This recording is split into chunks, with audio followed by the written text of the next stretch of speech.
Kalau misalnya pakai laptop, device-nya bisa mendukung, ayo dipasang dulu yuk background-nya biar seragam kita, supaya nanti ketika kita foto bersama, semuanya sudah siap, sudah rapi, dan sudah lancar. Dan sudah bagus tentunya, karena nanti bakal dipublish nih teman-teman di Instagramnya bagibacaan.com. Jadi buat kenang-kenangan nanti ketika teman-teman nanti udah selesai kegiatan ini, oh saya pernah nih ada di sini gitu. Oke, kita akan mulai nanti 19:05 ya. Jadi ada sekitar waktu 2 menit lagi untuk teman-teman semua nyiapkan catatannya, notes-nya, pertanyaan-pertanyaan yang ingin disampaikan nantinya, lalu minuman, snack mungkin, dan lain-lainnya. Ayo dong yang belum on cam sekarang on cam lagi. Biar nanti Kak Fauzannya juga tambah semangat nih ngasih materinya. Boleh ya untuk on cam, teman-teman semua. Nah, ya sip bener. Nah, itu kan cantik-cantik, ganteng-ganteng semuanya. Oke. Nah, jadi sekarang udah 116 pesertanya di sini. Wah, udah lumayan cukup banyak.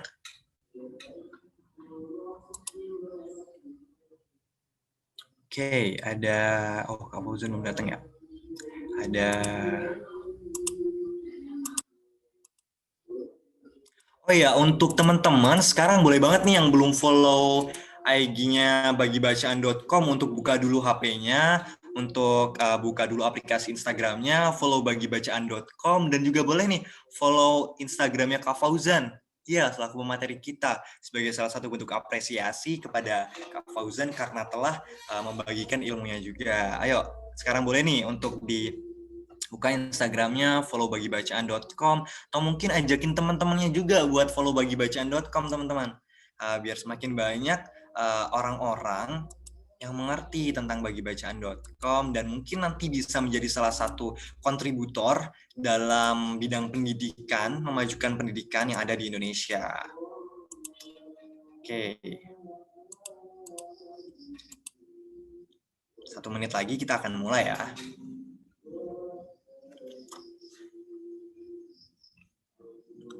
Nah, oke. Baik. Sudah pukul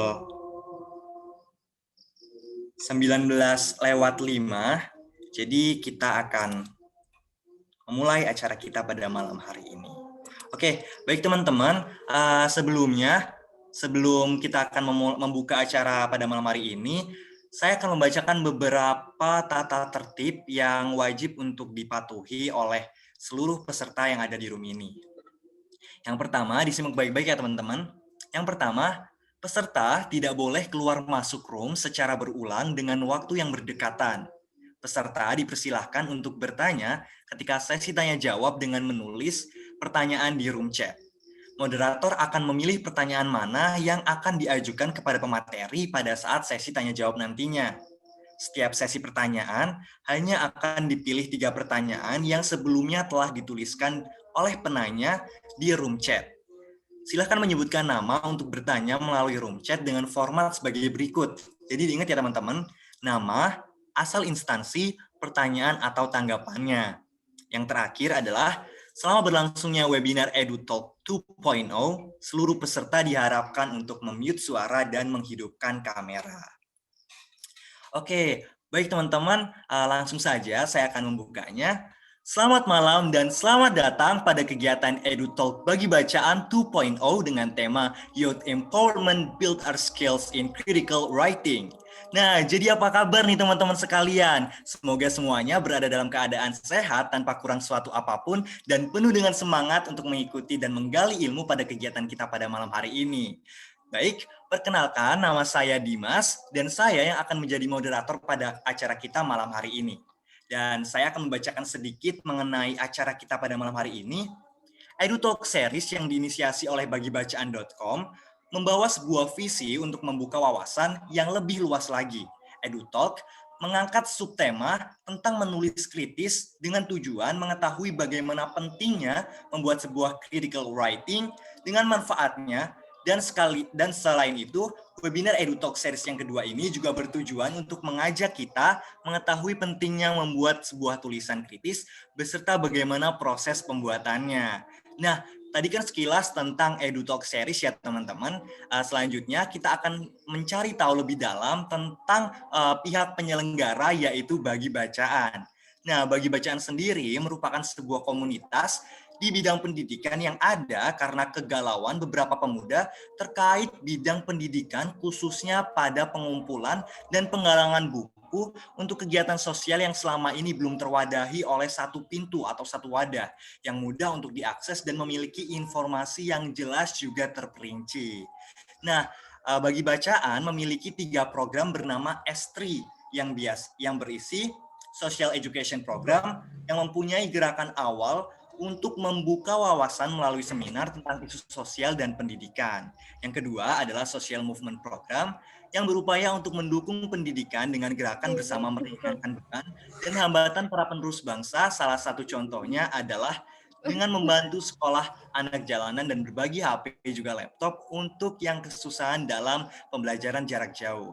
Untuk yang ketiga, program project yang dimiliki oleh Bagi Bacaan yaitu Social Project, memiliki visi Bagi Bacaan yang juga adalah nama kita, yaitu untuk mencapai visi dengan membangun rumah di berbagai daerah, khususnya 3T, yaitu tertinggal, terdepan, dan terluar.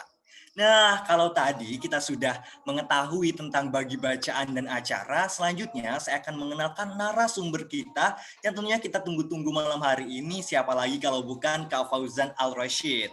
Mungkin boleh untuk teman-teman memberikan reaction applause kepada Kak Fauzan, dan Kak Fauzan dipersilakan untuk say hi nih Kak Fauzan ke teman-teman yang lainnya sebelum saya membacakan sedikit tentang Kak Fauzan. Ya, halo semuanya, selamat malam.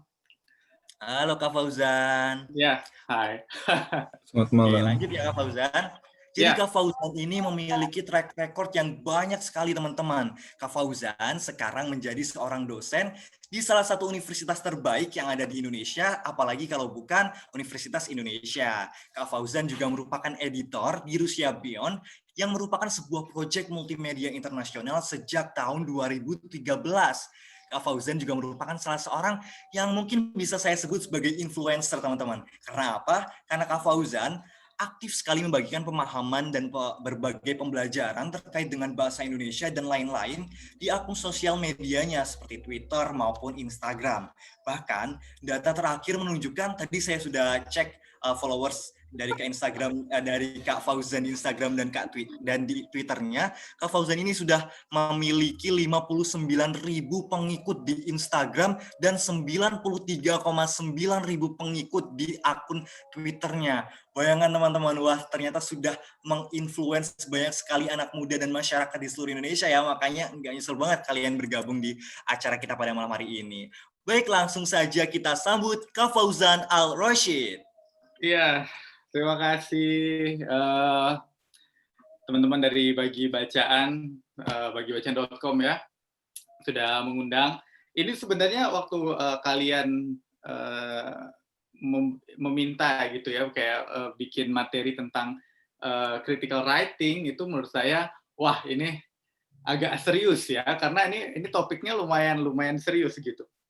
Tapi ya coba nanti kita bahas, mudah-mudahan pembahasannya bisa mudah dimengerti gitu ya. Nanti waktu teman-teman ada yang mungkin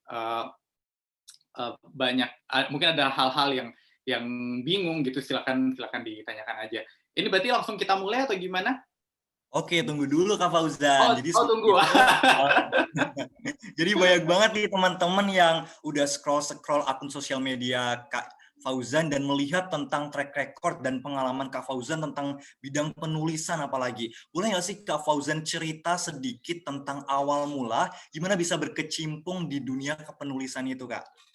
Ya, jadi sebenarnya saya emang udah senang nulis itu dari kecil gitu ya. Karena kebetulan memang ayah saya penulis, jadi ya mungkin nurun gitu ya, turunan. Tapi sebenarnya saya baru benar-benar bisa dibilang jadi dulu gini, waktu saya masih SD, SMP gitu saya senang bikin kayak cerpen gitu.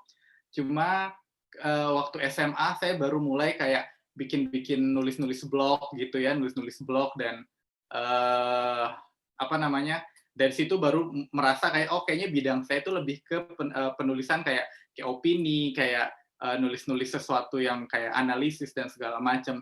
Intinya sih lebih ke opini gitu, sampai akhirnya saya kemudian masuk di jurusan komunikasi, ngambil peminatan jurnalisme, dan kayaknya memang di situ saya emang itu kayak passion saya gitu ya di bidang nulis, sampai akhirnya masuk di media, ya jadi editor. Ini sudah 7 tahun jadi editor ya, tiap hari kerjaannya memang nulis juga, jadi ya begitu. Udah makanannya setiap hari. Oke, jadi udah dari SMP bahkan dari kecil ya Kak, karena ayah Iya juga dari seorang kecil, jurnalis. karena kalau dulu tuh, oh nggak ada di sini. Jadi mungkin aku nggak tahu, mungkin teman-teman ada yang pernah lihat mesin tik nggak sih? Jadi zaman dulu tuh masih, sebenarnya aku nggak sejadul itu, tapi maksudnya di rumah tuh dulu ada mesin tik punya papaku. Jadi dulu dari kecil tuh udah belajar kayak ngetik pakai mesin tik. Seneng aja gitu kan, ngabisin tinta mesin tik gitu. Jadi ya udah. Jadi belajar pakai komputer segala macam, ngetik-ngetik gitu. Jadi emang udah senang dari dulu. Gitu. Oke, berarti karena emang udah jadi passion juga, jadi Kak Fauzan mengembangkannya untuk terus berkarya, membuat sebuah karya yang tentunya dapat bermanfaat bagi sekitarnya. Boleh Iya benar. dicontoh ya teman-teman sekalian sebagai sebuah motivasi agar teman-teman juga bisa untuk memberikan sumbangsi dan dedikasi bagi orang lain maupun bangsa dan negara. Baik Kak Fauzan, dipersilahkan sekarang untuk menyampaikan materi yang telah Kakak susun dan kami semua akan menyimak dan mendengarkan baik-baik. Jangan lupa ya teman-teman untuk mencatat dan mempersiapkan pertanyaan yang nantinya akan ditanyakan Aduh, kepada Kak ya. Fauzan. Oke. Oke. Oke lah kalau begitu ya. Oke, teman-teman. Ini bahasannya agak berat, tapi ya coba saya ini ya sampaikan, mudah-mudahan bisa uh, bermanfaat. Jadi saya hari ini mau bicara tentang gimana caranya kita berpikir kritis, karena gini, kalau kita mau menulis kritis pasti awalnya kita harus berpikir kritis dulu gitu ya. Jadi nggak mungkin kita bisa nulis kritis kalau kita tidak punya dasar pemikiran yang kritis gitu. Jadi gimana caranya berpikir kritis tanpa menjadi sinis, atau bahasa sekarangnya gimana supaya kritis tanpa julid gitu ya, karena kalau julid itu bukan kritis gitu ya. Jadi beda. Jadi gimana kita kritis tapi memang itu tepat sasaran. Oke, jadi ya apa sih critical thinking itu? Kalau kita bilang critical thinking itu adalah ya kita thinking on purpose gitu. Jadi kita berpikir karena memang kita ada tujuan sesuatu gitu ya. Critical thinking itu sangat dibutuhkan dalam kita belajar. Jadi saya selalu bilang, bahkan kalau misalnya saya di kampus gitu sama mahasiswa saya selalu bilang kayak gini, walaupun saya yang ngajar, jangan percaya sama apa yang saya omongin gitu loh. Jadi tetap harus dicek lagi, benar nggak saya ngomong kayak gitu?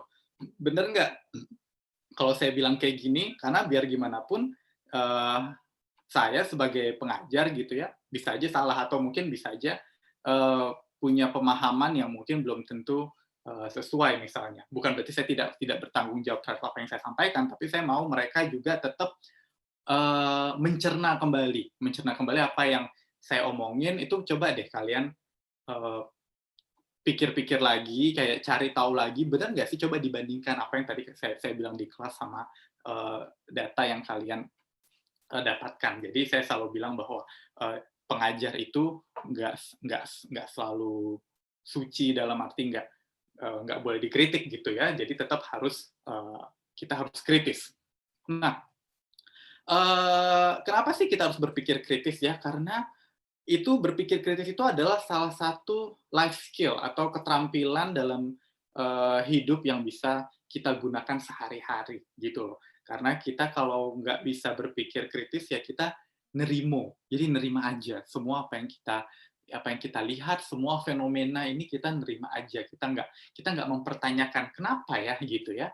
Nah itu, dan yang jelas berpikir kritis itu adalah suatu proses berpikir yang jernih ya, yang rasional, yang logis dan independen. Itu kalau kita bisa sederhanakan apa sih critical thinking atau berpikir kritis gitu.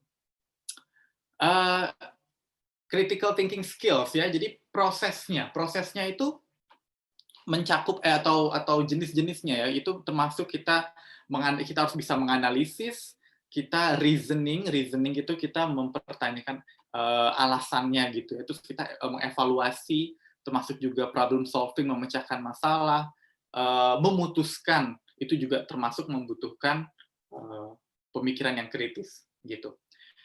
Dan nah ini aku salah, mohon maaf, yang ini six-nya bukan. Sorry.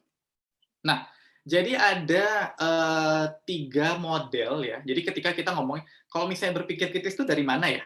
Dari mana dan tahapannya tuh seperti apa? Sebenarnya ada 3 hal ini, dari description, analysis, evaluation. Ini diambil dari Learn Higher ya. Jadi tiga stage atau 3 tahapan ini yang berfungsi untuk memahami gimana kita mencerna suatu informasi, gitu ya. Gimana kita mencerna suatu informasi. Kita akan coba bahas satu persatu. Pertama dari masalah description. Ketika intinya gini, kalau ditanya, gimana sih caranya berpikir kritis? Mulailah mempertanyakan. Kita pertanyakan semua. Kalau dalam jurnalisme ya, karena saya background-nya jurnalisme, itu ada yang namanya, mungkin teman-teman ada yang pernah dengar 5W1H atau 5Ws 1H gitu ya, misalnya what, why, who, when, where gitu, dan how gitu kan. Nah, pada tahap pertama, ketika kita sudah mulai mempertanyakan 6 hal ini, sudah termasuk bagian dari kita sudah berpikir kritis. Itu udah ada tanda-tanda kita punya pemikiran kritis gitu ya.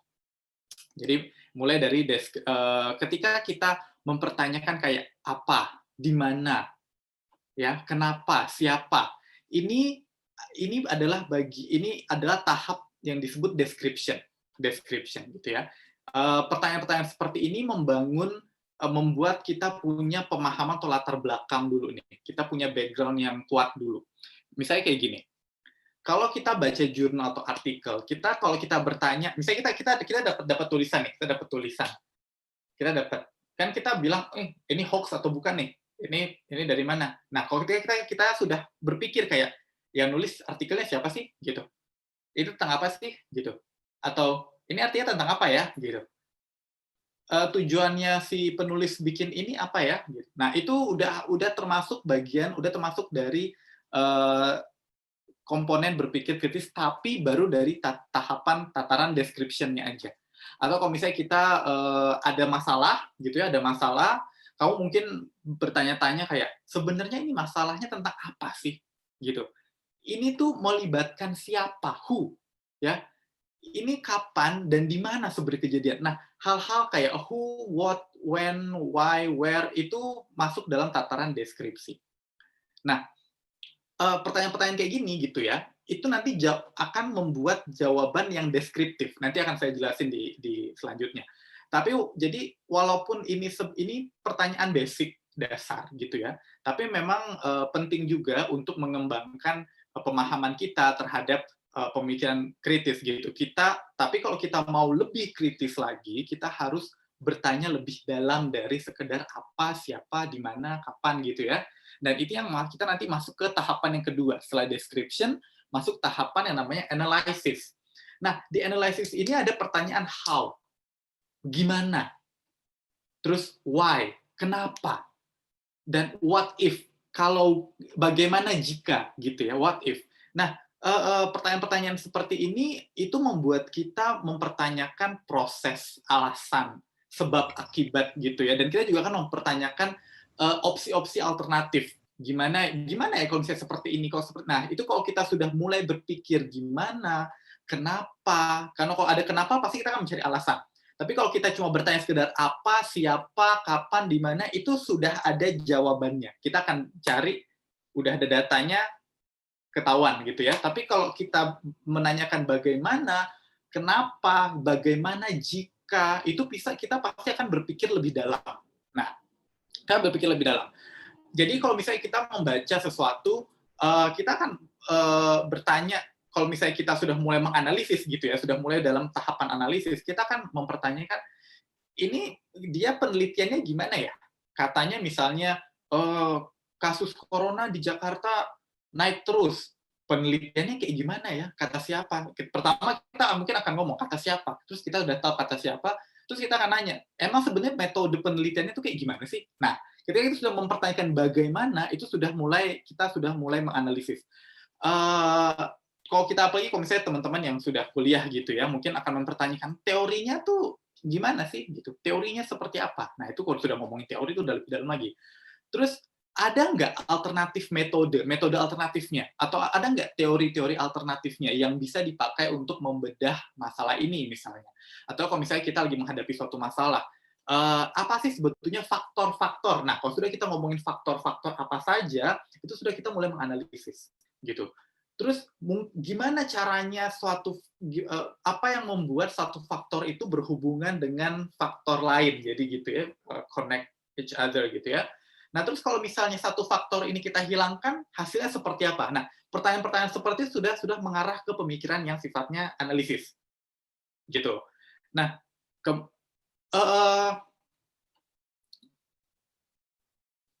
oke, aku kayaknya ada. Oke. Nah, setelah kita analisis, kita masuk ke tahapan yang berikutnya adalah evaluasi. Nah, di evaluation ini kita akan mempertanyakan so what, gitu ya. So what? Terus kenapa? Terus atau what next? What's next? Jadi, nah terus apa selanjutnya?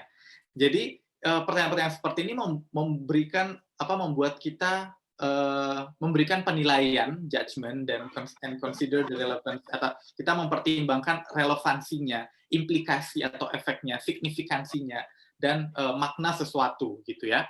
Nah kalau di sini model-model pertanyaannya itu, misalnya kita refleksi lagi sama diri kita. Kalau menurut aku gimana ya? Kalau menurut saya gimana ya? Ketika kita melihat suatu kasus, suatu isu gitu ya, menurut saya ini gimana? Terus kalau menurut saya ada nggak sih dampaknya ini buat saya dengan suatu isu ini gitu ya? Bagaimana masalah ini jika saya bandingkan dengan masalah yang lain, atau di sini masalah riset dia bilang. Jadi bagaimana, apakah itu ada bagaimana saya menanggapi. Jadi lebih ke diri sendiri. Nah, ketika kita sudah bisa mengevaluasi itu berarti kita sudah di tahapan yang pemikiran kritis yang paling, kalau ini stage yang paling tinggi, yang paling atas. Jadi tadi dimulai dari yang description, gitu. Description itu masih kita meletakkan fondasinya dulu. Kita paham latar belakangnya. Terus kita mulai mempertanyakan bagaimana, gitu ya. Kalau kita sudah mulai mempertanyakan bagaimana, kenapa, dan what if, bagaimana jika, itu berarti kita sudah mulai menganalisis. Nah, terus kalau kita sudah, kemudian setelah kita sudah menganalisis, kita tanyakan lagi. Jadi terus bertanya. Kayak, terus what's next? Terus gimana nanti? Gitu kan? Gimana nantinya? Nah, terus, atau so what? Terus kenapa kalau terjadi hal seperti ini? Kenapa? So what? Jadi kayak gitu. Nah, making such judgment will lead to reasonable conclusion, solution, or recommendation. Jadi ketika kita sudah bisa membuat penilaian seperti itu, kita nanti akan bisa menghasilkan suatu kesimpulan yang yang logis gitu, yang logis. Kita bisa memberikan solusi, kita bisa kasih rekomendasi. Nah, seringkali orang-orang ketika banyak bingung gitu ya, ketika mungkin bikin katakanlah misalnya tulisan esai-esai sederhana gitu kan, biasa kan ada pembuka, ada isi, ada penutup. Nah penutupnya itu kan kadang mungkin ada kesimpulan, ada mungkin ada saran, ada rekomendasi dan segala macam. Kadang bingung kesimpulannya apa ya? Kesimpulannya apa? Jadi suka bingung sendiri. Udah nulis terus kesimpulannya apa? Atau terus solusinya apa? Saran-sarannya apa? Nah itu karena nggak terstruktur berpikirnya. Jadi mulai dari pertanyaan-pertanyaan yang tadi. Nah, ini mungkin ada beberapa, jadi dia bilang sini gimana caranya, ada yang namanya critical thinking skills sheet ya. Jadi ada beberapa jenis pertanyaan. Saya akan kasih satu persatu dari yang 5W1H. Misalnya dari who, ya. Siapa tuh banyak banget. Siapa yang mendapat keuntungan dari, misalnya kita ngomongin satu isu gitu ya. Siapa yang untung? Siapa yang rugi? Siapa yang membuat keputusan tentang ini? Siapa yang paling terpengaruh, ya? Siapa juga yang pernah mendiskusikan hal-hal ini? Siapa orang yang terbaik untuk ditanyakan tentang hal ini, gitu ya? Siapa orang-orang kunci dalam kasus ini? Jadi ketika kita ngomongin who, siapa, itu banyak banget. Ketika kalian misalnya mau membahas suatu isu, ya kalian mau menulis sesuatu gitu ya. Mulai dari yang 5W1H tadi. Kita dari yang who, dari yang description-nya dulu. Who, siapa ya? Jadi pertanyaan siapa aja tuh ada banyak banget sebenarnya. Bisa kita gali.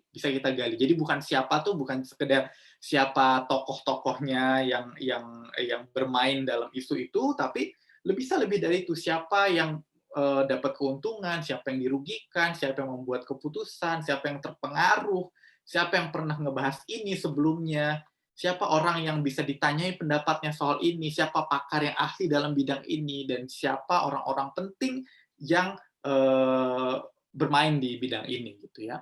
Kemudian, misalnya what are the strengths or weakness? Jadi apa aja kelebihan dan kelemahan yang mungkin isu yang kita bahas? Apa ada perspektif lain nggak? Ada pandangan lain nggak? Gitu kan? Ada alternatif lain nggak? Gitu. Ada argumen yang menyanggah nggak? Counter argumen gitu. Ada skenario lain nggak yang mungkin terjadi misalnya? Gitu. Kayak misalnya kemarin mungkin teman-teman banyak yang baca tentang apa itu prediksi, bukan prediksi, tapi lebih ke yang katanya dari apa itu penelitian dari ITB ya, itu katanya ada potensi tsunami katanya. Nah, itu kan juga bisa dibahas misalnya. Mungkin teman-teman yang suka dengan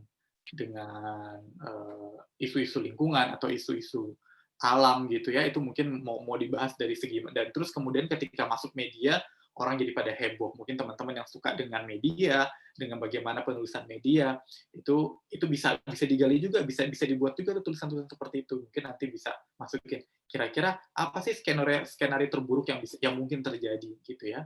Apa hal-hal yang paling penting, apa yang kurang penting gitu. Apa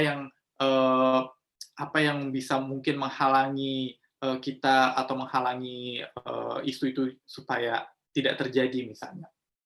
Kayak gitu. Jadi segala macam hal yang berhubung dengan what. Kemudian ada where, yang di mana tuh bisa macam-macam. Di mana hal kita bisa menemukan isu ini misalnya. Di mana lagi kejadian yang serupa yang mungkin pernah terjadi. Karena misalnya kalau kalian mau membahas sesuatu, mungkin kita bisa membandingkan. Misalnya pernah nggak sih kejadian seperti ini terjadi di tempat lain, atau misalnya sekarang kan kita ngomongin kita ada pandemi corona ya, pandemi COVID-19.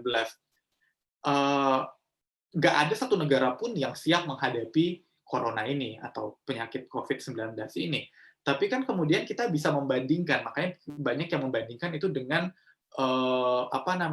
pandemi yang 100 tahun yang lalu. Ada yang ada namanya flu Spanyol ya, gitu. Jadi bagaimana penanganan yang 100 tahun yang lalu? Apakah itu lebih buruk atau lebih baik, yang masih jauh lebih baikkah yang sekarang? Jadi kayak gitu. Jadi kita bisa memberikan banyak pertanyaan.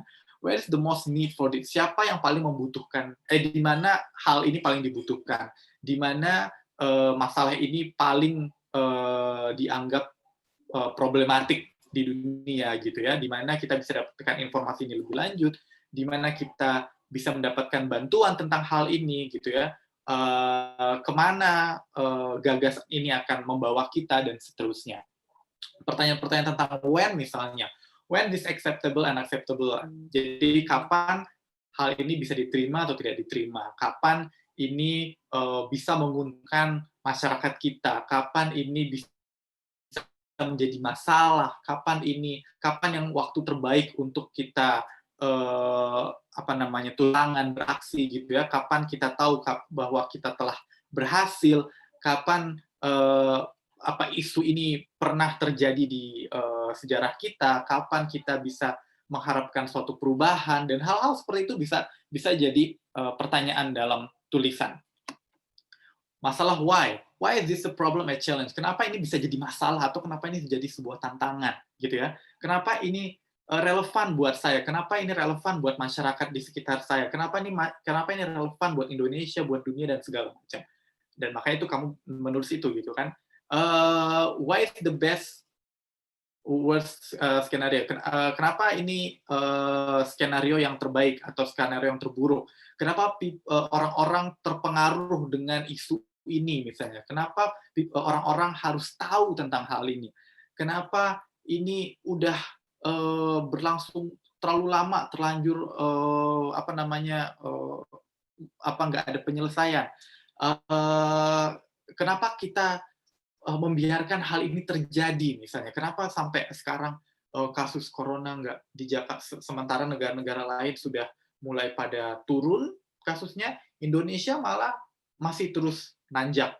Kenapa gitu? Nah, itu hal-hal seperti itu yang mendasari kita nanti bisa jadi topik untuk menulis tulisan yang kritis. Kemudian how is it similar to?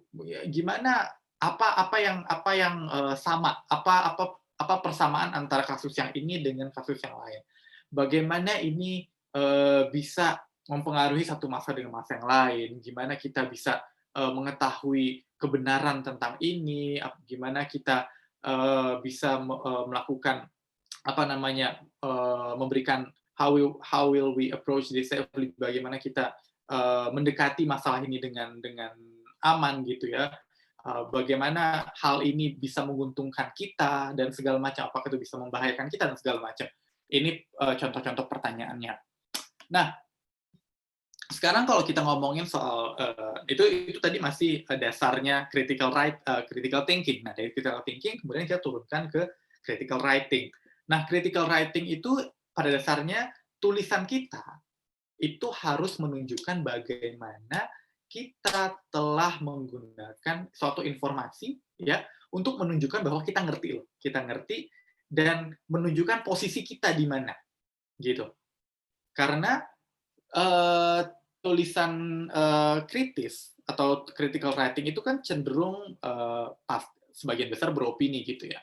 Dan ketika kita beropini, kita perlu menunjukkan posisi kita yang jelas. Apakah kita pro, apakah kita kontra, apakah kita punya satu alternatif tersendiri, apakah kita maksudnya mendukung, mengkritik, atau apa. Jadi itu harus jelas posisinya, gitu. Nah, supaya kita bisa memberikan suatu posisi yang jelas, pastinya kita harus punya pemahaman yang menyeluruh dulu dengan isu yang mau kita bahas, gitu kan.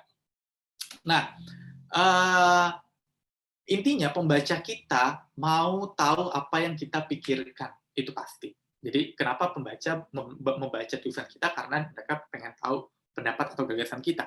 Nah, makanya sumber yang kita berikan, sumber yang kita ambil, ya, the sources you select, the way you show how they agree or disagree with other pieces of evidence, and the way you structure your arguments will all show your thought process and how you have understood the information you have read. Jadi sumber yang sudah kita baca, bagaimana kita menunjukkan posisi kita, apakah kita setuju atau enggak dengan suatu bukti, gitu ya, dan bagaimana kita menyusun argumen-argumen kita, itu semua akan menunjukkan bagaimana proses berpikir kita. Ada orang yang mikir, ini alur berpikirnya ngaco nih, gitu ya, nggak logis gitu. Itu bisa jadi, makanya itu tergantung dari sumber yang kita baca gitu. Sumbernya kredibel nggak? Kita juga harus kritis dalam membaca. Nah, jadi ada critical writing, ada critical reading gitu. Nah, kemudian use evidence to strengthen your position. Jadi selalu gunakan bukti. Always keep your reader in mind and try to anticipate the questions they would ask. Jadi sebenarnya gini, ketika kita menulis, kita juga harus memosisikan diri kita sebagai pembaca, gitu. Ya, jadi ketika kita menulis, kita coba posisikan diri kita sebagai pembaca. Kita seolah-olah kalau kita sebagai pembaca tulisan kita sendiri, mungkin kita kan ada pertanyaan-pertanyaan yang mungkin ingin diketahui oleh si pembaca gitu ya. Sebenarnya ini hampir sama dengan yang tadi saya sampaikan juga, tapi misalnya kayak gini. Kalau misalnya di tataran description tadi ya, misalnya siapa penulisnya, what is the main purpose, apa tujuan utama untuk membuat argumen ini, atau apa kesimpulannya, terus kapan teks ini ditulis, apa dalam konteks apa, karena kalau misalnya kapan itu ditulis, kalau misalnya isunya udah lama tapi mungkin baru diungkit-ungkit lagi sekarang tanpa ada konteksnya, itu mungkin jadi pertanyaan, kenapa harus dibahas ini sekarang? Ada unsur pentingnya nggak sih dibahas ini sekarang gitu kan? Kayak misalnya kalau kita kan tiap-tiap bulan September akhir-akhir tuh yang rame isunya PKI gitu ya, kayak orang kalau udah September akhir kayak 30 udah menjelang 28, 29, 30 itu isu-isu PKI itu rame, komunis segala macam di media sosial gitu. Nah, kalau misalnya tiba-tiba di luar bulan itu tiba-tiba ada yang bahas itu masalah PKI dan komunis, kita harus mungkin akan berpikir kenapa tiba-tiba dia ngomongin ini, apa konteksnya gitu. Kita kan akan mikir kayak gitu kayak kenapa ya? Kenapa sih penulis ini? Apa pentingnya dia menulis ini sekarang gitu? Apa yang mau dia sampaikan? Nah, itu. Kemudian kalau di tataran analisis kita akan berpikir lagi sebagai pembaca misalnya, sebagai pembaca, dan maka ini yang harus diantisipasi oleh si penulis gitu. Makanya si penulis harus juga bisa memosisikan diri sebagai pembaca. Si pembaca mungkin akan mikir kayak, dia ngomongin sejarah. Ini orang background-nya apa ya sampai ngomongin sejarah gitu. Kayak misalnya saya. Kalau saya tuh saya banyak yang mempertanyakan nih, kayak ini Fauzan background-nya apa sih? Banyakin ngomong bahasa, emang bener ya? Kadang-kadang saya suka dapat pertanyaan kayak gitu. Oh iya, mohon maaf lahir batin, saya background-nya emang bukan sastra Indonesia, tapi kan Ivan Lane juga bukan orang sastra Indonesia, itu malah anak ITB. Jadi ya nggak masalah. Jadi orang akan mempertanya, biasanya orang akan mempertanyakan gitu. Ini orang latar belakangnya apa sampai berani-beraninya dalam tanda petik gitu ya, berani-beraninya membahas hal-hal semacam itu yang mungkin biasanya sensitif gitu. Tapi nggak apa-apa. Tapi makanya kita perlu terus baca, kita perlu terus memperkaya wawasan kita gitu. Mungkin terus akan pertanyaan, what kind of reasons of evidence has the author provided for the main argument and how relevant and reliable are these reasons evidence. Jadi mungkin akan ada pertanyaan seperti buktinya apa gitu, buktinya mana aja nih yang kamu masukkan ke dalam tulisan itu apa aja yang bisa memperkuat argumen kita, dan seberapa besar relevansi dan seberapa besar itu bisa dipertanggungjawabkan gitu bukti-bukti tadi. Terus how convincing is the overall argument gitu kan, seberapa meyakinkan. Are there any assertions in the article or text that are unsupported? Has something been omitted? How effective is the language? Dan segala macam. Is the conclusion reasonable? Dan sebagainya. Ini di tataran analysis. Kemudian di tataran evaluations, how is this text significant to your research? What can be learned from it? Jadi orang akan mempertanyakan misalnya, apa sih signifikan itu di dalam hal ini, maksudnya kayak unsur kepentingannya tuh apa? Seberapa penting ini buat, kalau misalnya tentang research ya, tapi kalau misalnya untuk artikel-artikel populer aja gitu ya, seberapa penting ini buat pengetahuan kita gitu ya. Apa sih kelemahan dan kekurangannya teks ini gitu. Terus dan dari situ orang pasti akan bisa melihat, oh sebenarnya si penulis ini posisinya di mana. Dia ini sebenarnya mendukung, dia sebenarnya tidak mendukung, ataukah dia hanya mengkritik saja, atau dia sebetulnya seperti apa posisinya gitu. Dan itu bisa dilihat apakah argumen dia dalam suatu tulisan itu sebetulnya mendukung posisi dia gitu. Kemudian bagaimana si teks tersebut bisa berhubungan dengan informasi lain yang mungkin sudah pernah dibaca, apakah itu kontradiktif, apakah itu justru mendukung atau menantang yang lain. Terus hal apa lagi aja yang butuh dipertimbangkan gitu ya, nah sebagai macamnya. Nah, yang jelas ingat bahwa ini tadi saya sempat singgung mungkin sedikit di awal, jangan terlalu membuat tulisan yang deskriptif gitu. Ini kalau kita buat tulisan yang sifatnya kritikal ya, karena keep descriptive statements to a minimum. There is no need to provide large amounts of background or historical information. Jadi orang itu pengen tahu gagasan kita, bukan cuma pengen tahu data.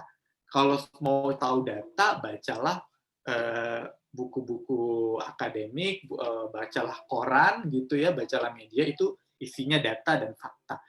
Tapi kalau mau baca tulisan, mau baca tulisan kritis, mau tahu gagasan seseorang, ya itu harus dikurang-kurangi pernyataan-pernyataan deskriptif. Maksudnya seperti apa sih pernyataan yang deskriptif? Misalnya kayak gini. Jadi ada kita pertama state what happened versus identify its significance. Jadi untuk menulis secara kritis ya kita nggak hanya perlu mendeskripsikan apa yang terjadi atau menggambarkan apa yang terjadi, tapi juga mengidentifikasi apa signifikansinya atau apa hubungannya dengan yang kejadian itu, gitu ya. Misalnya kayak gini. Contoh tulisan deskriptif ya.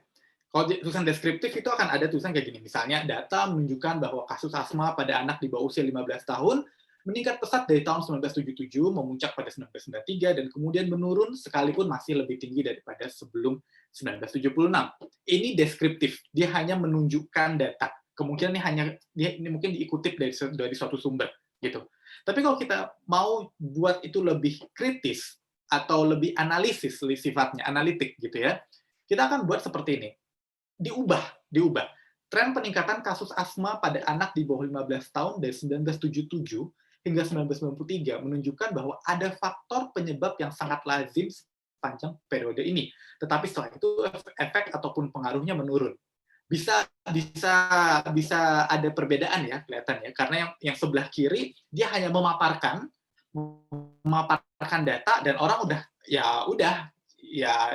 oke, cukup tahu gitu. Tapi ketika kita buat lebih kritis ke yang sebelah kanan, kita akan melihat bahwa di situ kita memberikan suatu interpretasi. Ada interpretasi. Tren peningkatan kasus asma pada anak di bawah 15 tahun dari 1977 hingga 1993 menunjukkan bahwa ada faktor penyebab yang sangat lazim sepanjang periode ini. Nah, bagaimana kita bisa menginterpretasikan bahwa ada faktor penyebab yang sangat lazim sepanjang periode ini? Kemungkinan itu sudah berdasarkan kesimpulan ya yang kita dapat dari suatu sumber. Nah, itu. Jadi kita nggak mungkin bisa menulis secara kritis kalau kita nggak paham sumber yang lain. Kita nggak tahu atau kita nggak pernah baca sumber yang lain. Ya, jadi itu tadi. Jadi bagaimana kita bisa membuat suatu tulisan yang kritis? Ya kita harus banyak baca juga pastinya. Jadi kita bisa jadi tulisan kita itu kaya. Jadi kita tidak hanya memaparkan data, tapi kita bisa memberikan suatu gagasan. Kita bisa memberikan suatu analisis. Ya, menunjukkan bahwa ada faktor penyebab yang sangat lazim sepanjang periode ini, tetapi setelah itu efek ataupun pengaruhnya menurun. Gitu. Jadi yang efek ataupun pengaruhnya menurun ini mewakili yang bagian ini, menurun sekalipun masih lebih tinggi daripada sebelum 1996. Yang kedua, misalnya explain the theory versus show its relevant. Jadi seringkali kita kalau misalnya mungkin di perkuliahan gitu ya, kita nunjukin teori gitu ya, kita tulis teorinya ini. Itu sifatnya deskriptif aja gitu. Kita hanya menjabarkan, tapi seringkali kita nggak menganalisis gitu ya, nggak menganalisis. Jadi saya nggak tahu di sini teman-teman apakah kebanyakan kuliah atau ada yang masih SMA juga, tapi mungkin kalau saya mau ngomong sama teman-teman yang kuliah. Kalau teman-teman yang di kuliah, itu kan pasti kita belajar, khususnya teman-teman yang S1 ya, program S1, pasti belajar metode penelitian. Di metode penelitian tuh ada yang namanya, kalian sebelumnya mungkin ada pernah belajar teori-teori tertentu. Gitu. Teori-teori tertentu. Nah, yang salah itu biasanya kalian mencari, kalian senang dengan satu teori, kemudian dari teori itu kalian mencari masalahnya. Harusnya kalian itu adalah temukan dulu masalahnya, cari teorinya, karena teori itu adalah sesuatu untuk membedah masalah itu.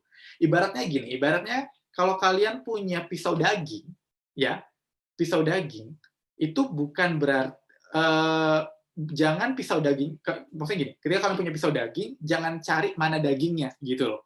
Tapi carilah dagingnya dulu, maka cari pisau mana yang bisa dipakai untuk memotong daging. Nah, itu cara kita berpikir menggunakan teori. Jadi jangan jangan cari pisau yang mana yang kamu suka. Oh, aku suka pisau daging nih. Maka kemudian kita carilah dagingnya. Nggak tahu daging apa. Tapi cari dulu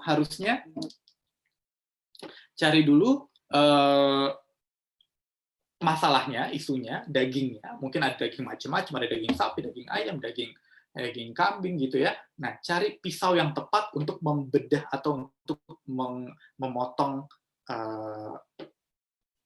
daging tadi. Nah, descriptive writing will explain what the theory says. Jadi kalau penulisan deskriptif itu hanya menjabarkan katanya si ini begini, katanya si itu begitu, dan gitu aja gitu ya. Nah, tapi to write critically, you need to go further and show why that theory is relevant. Jadi kalau kita mau menulis yang lebih kritis, kita harus bisa menganalisis lebih dalam dan menunjukkan kenapa sih teori ini relevan dengan apa yang kita bahas. Contohnya seperti ini.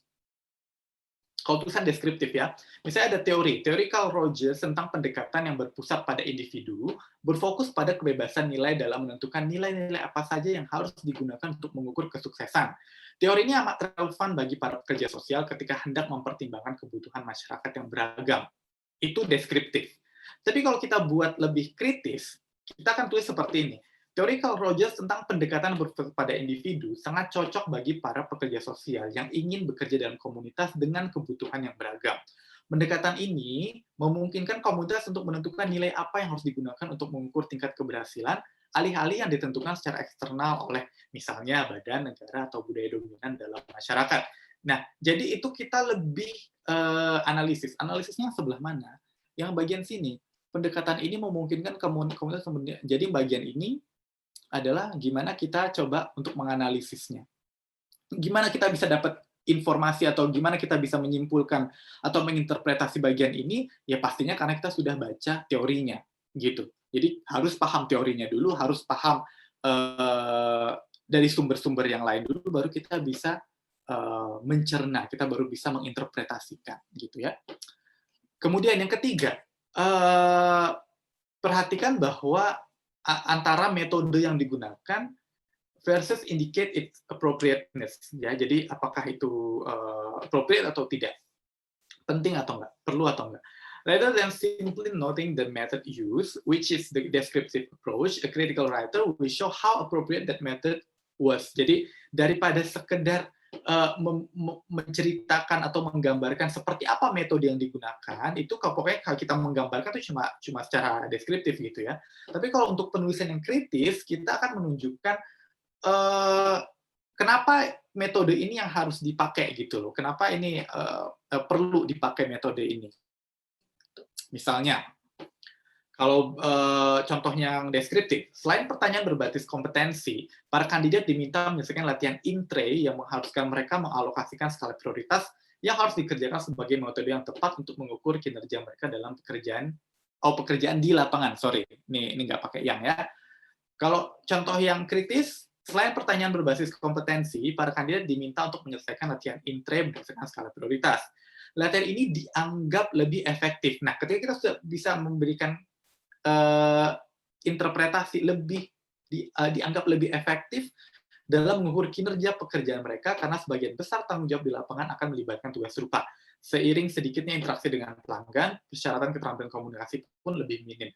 Ini kita memberikan suatu relevansi. Kenapa sih kita menggunakan metode ini? Jadi kita nggak cuma mendeskripsikan, nggak hanya menggambarkan, tapi kita juga menunjukkan seperti apa relevansinya.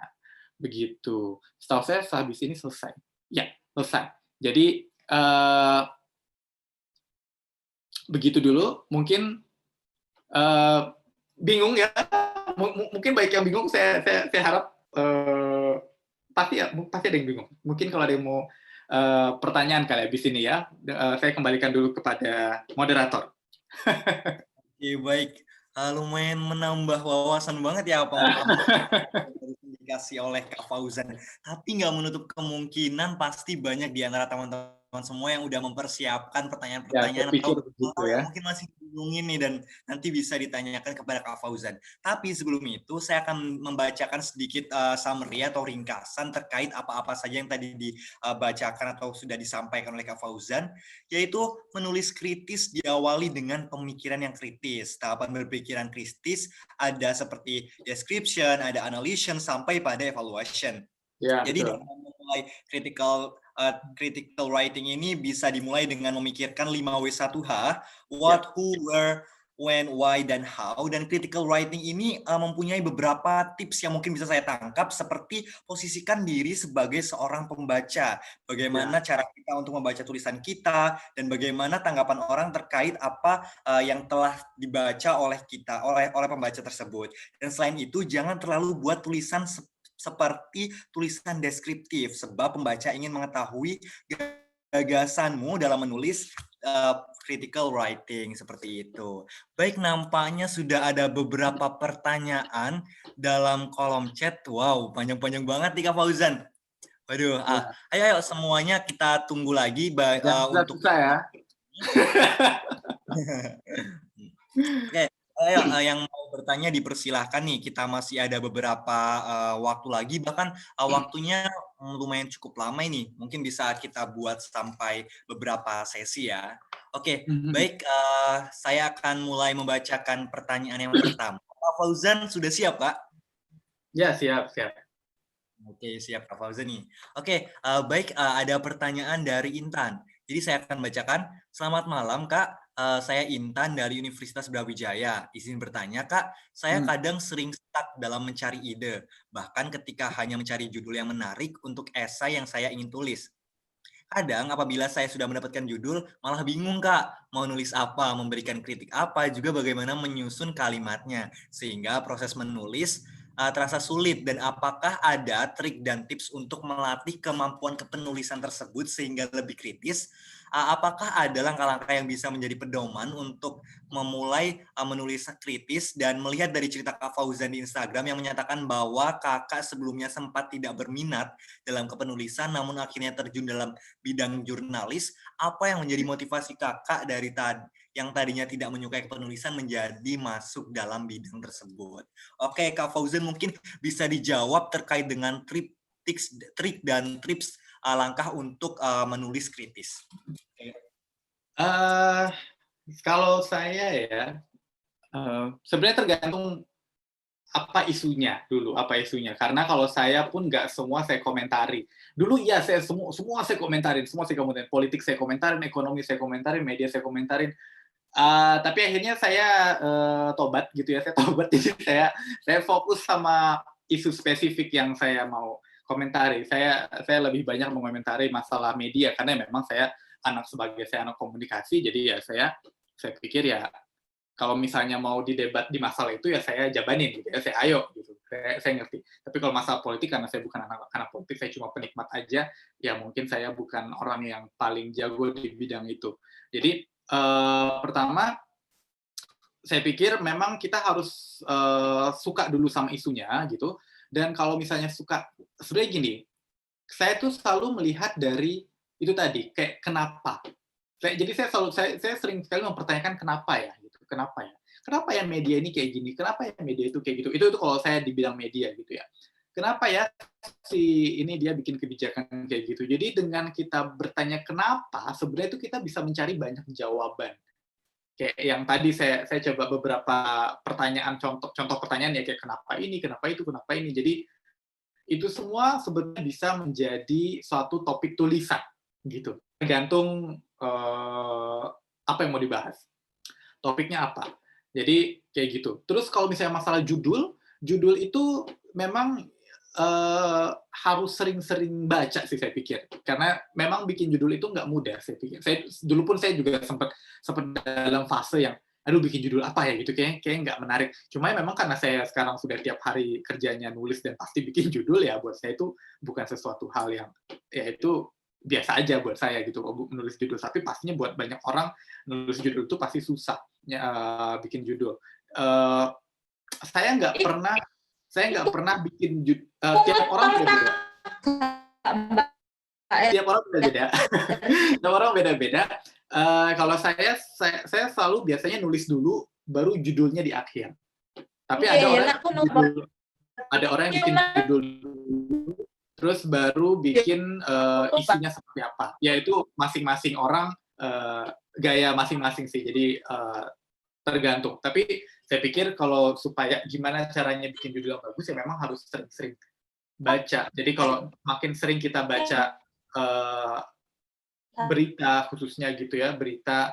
Tapi memang masalahnya sekarang berita zaman sekarang juga judulnya aneh-aneh gitu. Jadi ya memang harus selektif juga. Jadi jangan bikin yang clickbait gitu ya, yang menyesatkan orang gitu kayak cuma biar dapat klik, itu juga jangan ditempuh yang seperti itu. Kemudian soal saya berminat dalam kepenulisan. Ya, sebenarnya saya tadi awalnya saya cuma senang nulis aja, tapi saya nggak merasa itu akhirnya kan sebagai suatu profesi gitu ya, atau sesuatu yang saya tekuni sekarang gitu. Karena saya pikir ya udah cuma sekedar suka aja. Karena waktu itu pun saya sebenarnya masuk jurnalisme itu karena saya nggak bisa membayangkan profesi lain selain jurnalis. Maksudnya saya waktu itu umur 18 tahun, saya nggak tahu humas tuh ngapain, orang periklanan tuh ngapain, apalagi kajian media tuh ngapain.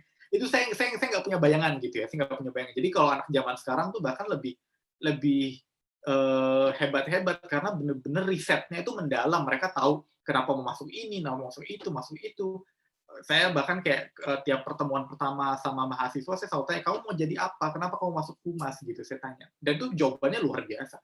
Saya umur 18 umuran mereka waktu itu saya nggak bisa jawab hal-hal seperti itu. Saya cuma bisa tahu oh jurnalisme itu profesinya jadi jurnalis yang wartawan lah gitu. Saya masuk wartawan, saya masuk jurnalisme. Jadi sebenarnya segitunya. Dan waktu itu saya sempat kerja dulu di bidang lain di media, maksudnya di agensi pernah. Tapi akhirnya setiap saya ngerasa bosen, saya tuh pasti nulis. Atau di kantor tuh saya sering banget bahkan nyempetin waktu nulis gitu, nulis.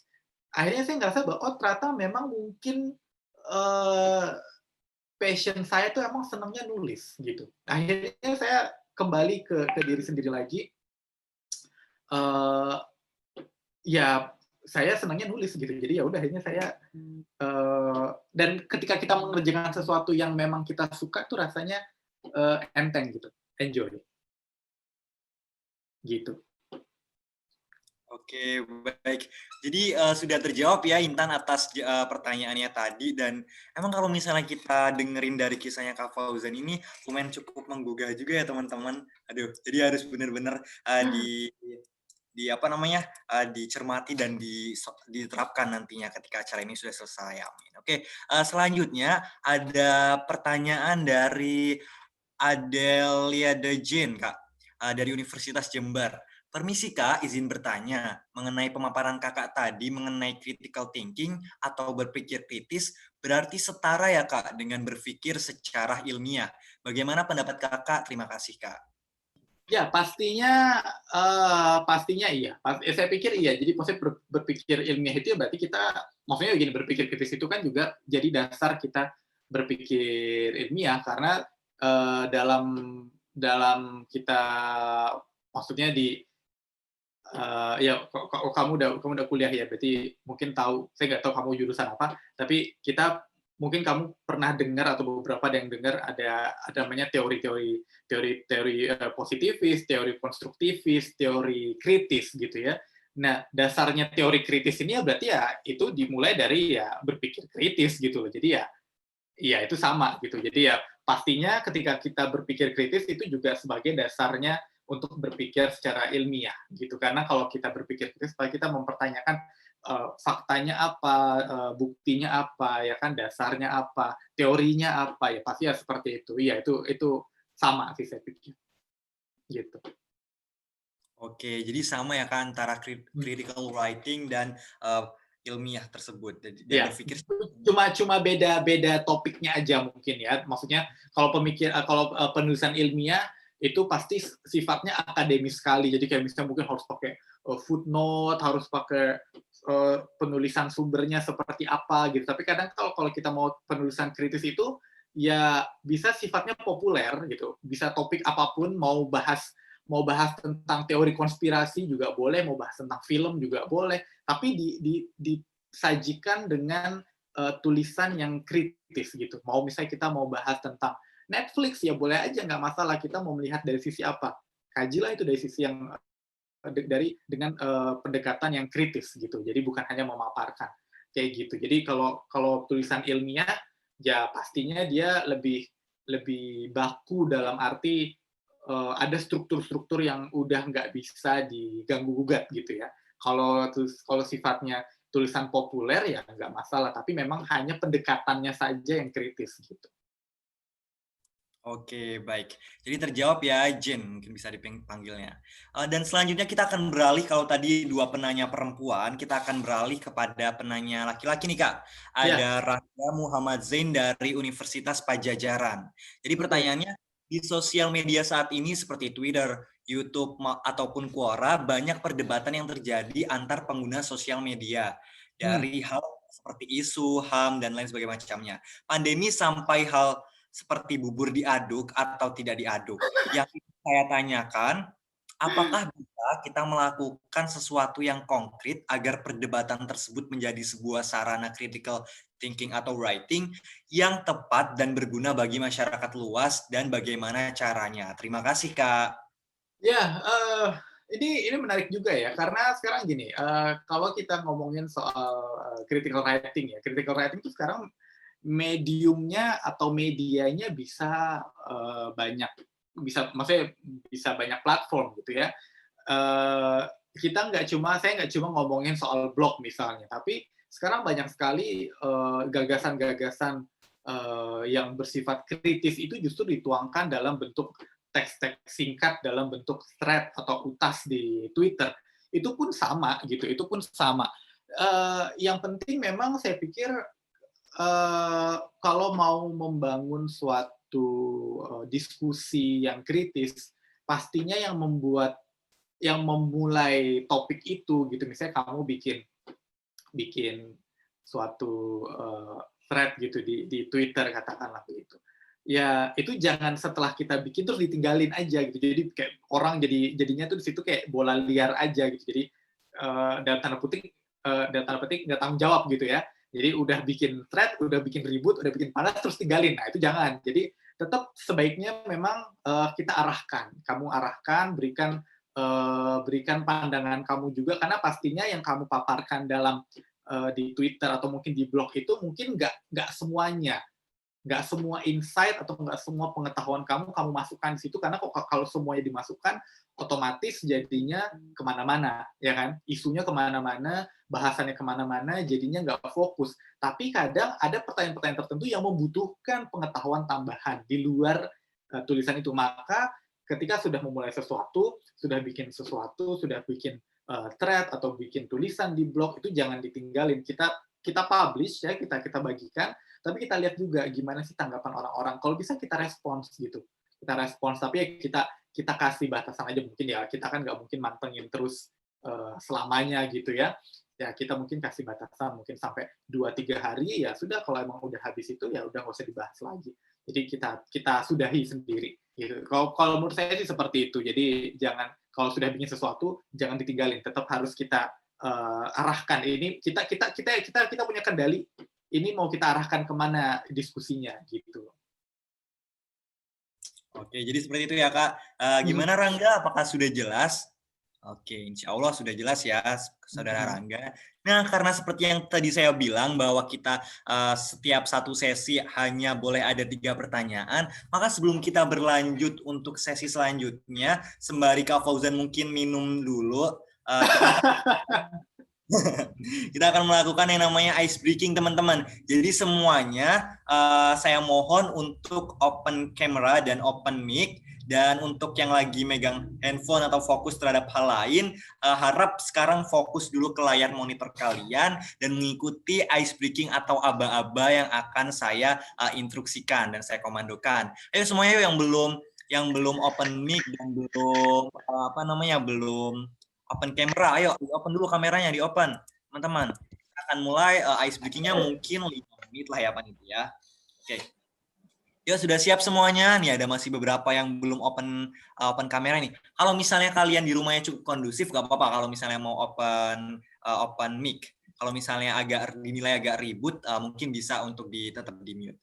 Oke, baik. Jadi untuk ice breaking-nya, saya akan menghitung 1, 2, 3. Kemudian saya akan mencoba untuk bilang buka maupun nanti tutup. Yang mana jika nanti saya bilang buka, maka kalian harus mengucapkan kata U sambil tangan seperti ini, mengerucut ke bawah. U.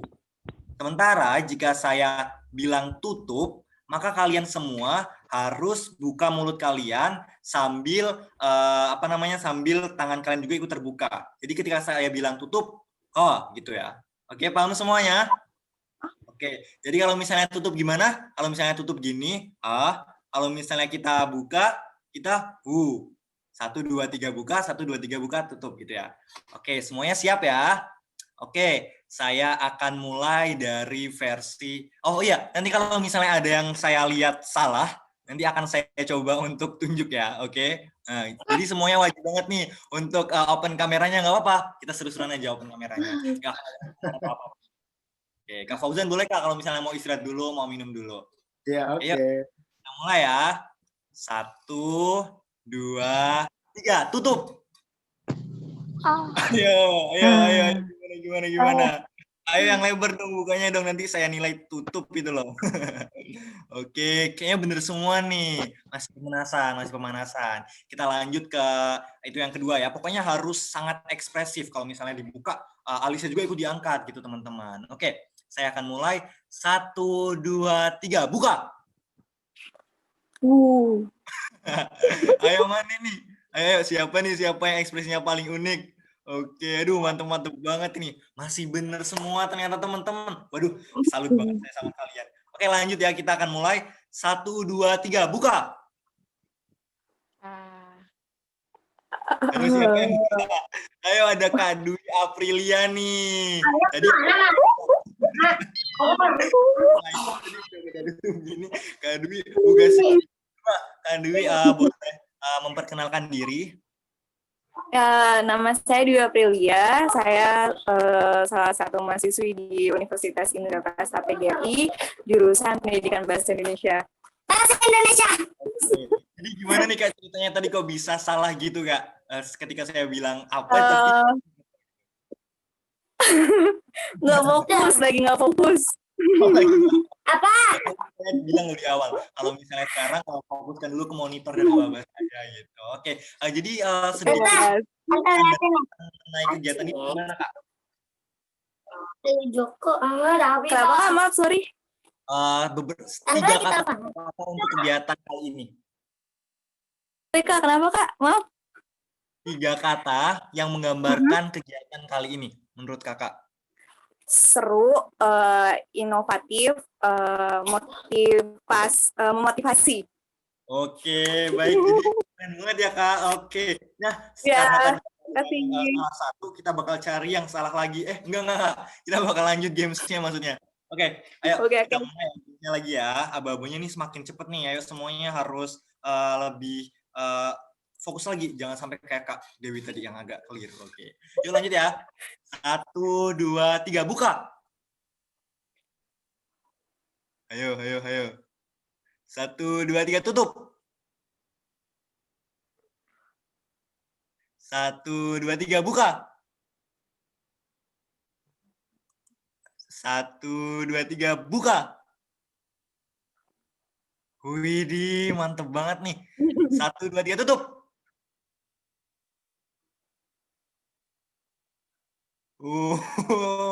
Mantap semua. Coba deh, saya mau tanya nih, ada Rangga Muhammad tadi yang sudah sempat bertanya. Oke, ya, halo Rangga Muhammad. Oke, ya. Baik. Boleh dong perkenalkan diri? Nama saya Rangga Muhammad Zain, mahasiswa Fakultas Hukum Pajajaran. Wah, dari Unpad ya. Jadi sama seperti Kak Dwi tadi, saya ingin menanyakan nih 3 kata yang menggambarkan kegiatan kita pada malam hari ini. keren, Terus? terus kemajuan peradaban. 3 ya itu ya. Udahlah Kemajuan itu peradaban digabung yang udah terakhir. banget. Oke, nggak apa-apa, udah 3 atau mau ada teman lagi? Udah itu aja. Oke, udah itu aja. Jadi tetap semangat ya untuk melanjutkan sesi kita pada malam hari ini. Oke, karena tadi saya lihat udah fokus semua nih teman-teman yang lain dan nggak ada yang salah sama sekali. Sepertinya udah siap ya untuk kita berlanjut kepada sesi kedua pertanyaan. Oleh karena itu kita panggil lagi yuk Kak Fauzan. Kak Fauzan. Yes. Oh, ada hadir Kak Fauzan nih. Ya, sudah. Udah fresh lagi ya Kak? Yes. Oke, yuk. Boleh untuk teman-teman yang tadi sempat on mic, untuk tutup mic-nya kembali. Kita akan berlanjut pada sesi pertanyaan yang kedua. Nah, tadi sudah ada Kak Rangga, lalu kita akan berlanjut kepada penanya selanjutnya, yaitu ini nih. Nah, ada dari Mutiara, Kak. Mutiara dari Universitas Bina Sarana Informatika. Saya ingin bertanya, Kak, ketika ingin menulis sesuatu yang kritis, saya suka khawatir bahwa apa yang saya tulis ditolak atau banyak yang tidak setuju. Bagaimana nih, Kak, cara mengatasi hal tersebut? Mungkin lebih kepada peningkatan percaya diri, Kak. Ya, pertama kita sebenarnya gini, ini yang harus kita tanamkan dulu mindset-nya ya. Kita itu nggak nulis supaya semua orang setuju sama kita. Karena kalau semuanya setuju sama kita itu nggak seru, ya kan? Kita nggak seru, nggak ada yang ribut gitu loh. Karena ribut itu adalah bagian dari keharusan. Jadi kita budayakanlah ribut-ribut. Tapi maksud saya begini, kita nggak pengen sebenarnya semua orang setuju sama kita. Karena kalau semua setuju sama kita pun nggak belajar. Karena bisa jadi pemahaman kita salah. Iya kan? Bisa jadi. Dan bisa jadi orang lain punya masukan atau punya punya wawasan lain yang bisa membuat kita oh iya ya benar juga gitu.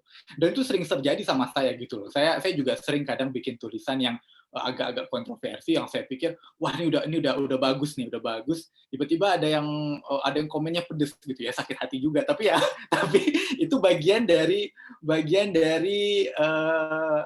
proses menerima kritik, dan itu biasa, itu wajar kok, itu wajar. Jadi jangan ngerasa takut kalau ada orang yang nggak suka sama tulisan kita atau nggak setuju sama tulisan kita. Ya nggak apa-apa, sah-sah saja gitu.